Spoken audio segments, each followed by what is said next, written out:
This channel does not promote any violent, harmful, or illegal activities. All content provided by this channel is meant for an educational purpose only.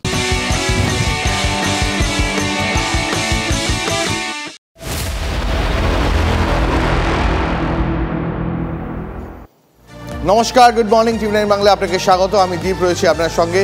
ঘড়িতে সময় বলছে এখন সকাল ৮টা, তার মানে সময় এখন ৮টায় ৮ রিপোর্টার এক্সক্লুসিভ। আর শুরুতেই যে খবরে নজর রাখবো, আসুন আপনাকে দেখায় বিগবালে। নতুন অন্তর্বর্তী সরকার গঠনের পরেও বাংলাদেশে অশান্তি থামার নাম নেই। এখনো চলছে বাংলাদেশ, এখনো দেশ জুড়ে চলছে নারকীয় হত্যালীলা। একের পর এক থানা থেকে খবর আসছে পোড়া দেহ উদ্ধারের। কুষ্টিয়ায় এক বিএনপি কর্মী সমর্থকের মৃত্যু, ঢাকায় মৃত্যু ২১ জনের, যার মধ্যে ৪ জনই পুলিশ কর্মী। একের পর এক যা খবর আসছে, অশান্তি থামার নাম নেই।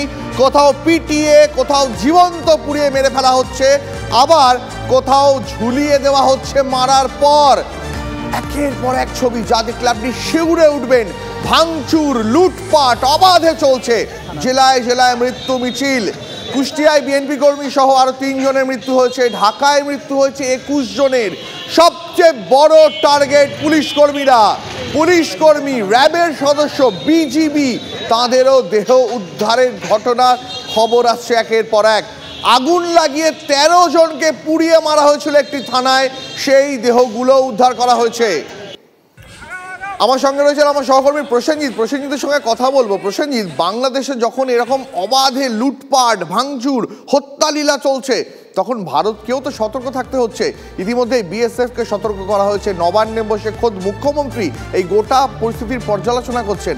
এখন কি পরিস্থিতি, ভারতের আর কোন কোন দিকে নিরাপত্তা আরো জোরদার করা উচিত বলে তোমার মনে হচ্ছে? দেখো, এই মুহূর্তে বাংলাদেশে একটা অন্তর্বর্তী সরকার গঠনের প্রক্রিয়াটা বেশ কিছুটা এগিয়েছে। গতকাল রাতভর রাষ্ট্রপতির সঙ্গে বৈঠক করেছেন নাহিদ ইসলামরা এবং অন্যান্য বাহিনীর প্রধানরা। আজকে পরিস্থিতি কিছুটা উন্নতি হয় কিনা সেদিকে আমরা নিশ্চয়ই লক্ষ্য রাখবো, কিন্তু একটা নৈরাজ্যের পরিস্থিতি, যে কথাটা তুমি বলছিলে, প্রায় ২১ জনের দেহ উদ্ধার হয়েছে, যাদের অনেককে পিটিয়ে মারা হয়েছে, কাউকে বা গুলি করে মারা হয়েছে। এদের মধ্যে একটা বড় অংশ কিন্তু, অর্থাৎ টার্গেট কিন্তু বাংলাদেশের পুলিশ প্রশাসন, র্যাব, বিজিবি, যারা দেশের সুরক্ষার প্রশ্নে কাজ করছিলেন, তাদেরকে উন্মত্ত জনতার ক্রোধ, আগুন পিটিয়ে মেরেছে।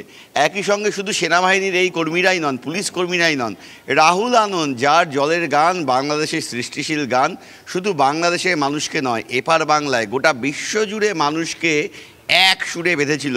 তার ওই বসতবাড়ি, যেখানে হাজারো সৃষ্টিশীল যন্ত্র, সেই বসতবাড়ি পুড়িয়ে দেওয়া হয়েছে। রাহুল আনন্দের স্টুডিও পুড়িয়ে ধ্বংস করে দিয়েছে বাংলাদেশে ক্রোধ আর উন্মত্ততার আগুন। প্রসেনজিৎ, সব থেকে যে বড় উদ্বেগের কারণ, বড় আতঙ্কের কারণ, আমি দেখেছিলাম এমন বহু ছবি, এখন বহু এরকম ভিডিও প্রকাশ্যে আসছে, যেখানে পুলিশ কর্মীকে বেঁধে পেটানো হচ্ছে এবং তার ভিডিও করছে ঘিরে ধরে কয়েকশো উন্মত্ত জনতা। এই কেমন নারকীয় আন্দোলন?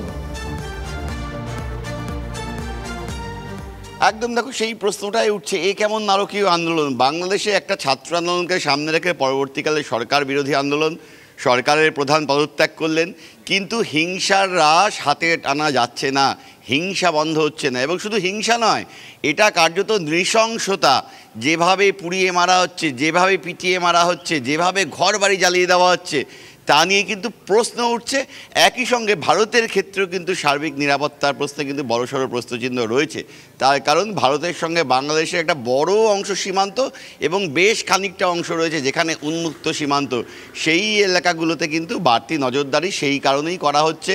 জলপাইগুড়ি, কুচবিহার, আলিপুরদুয়ার, উত্তর দিনাজপুর, দক্ষিণ দিনাজপুর, নদিয়া, বর্ধমান, মালদা, এই ঠিকই প্রসেনজিৎ, এবং সেই কারণেই বিএসএফ এর পাশাপাশি যারা রাজ্যের পুলিশ, রাজ্যে যারা সীমান্ত রক্ষা দায়িত্বে যারা রয়েছেন, তাদেরও মুখ্যমন্ত্রী নির্দেশ দিয়েছেন প্রত্যেক মুহূর্তে সেই সব রিপোর্ট যেন নবান্নেও সময় টু সময় এসে পৌঁছয়। আপাতত তোমায় ধন্যবাদ প্রসেনজিৎ।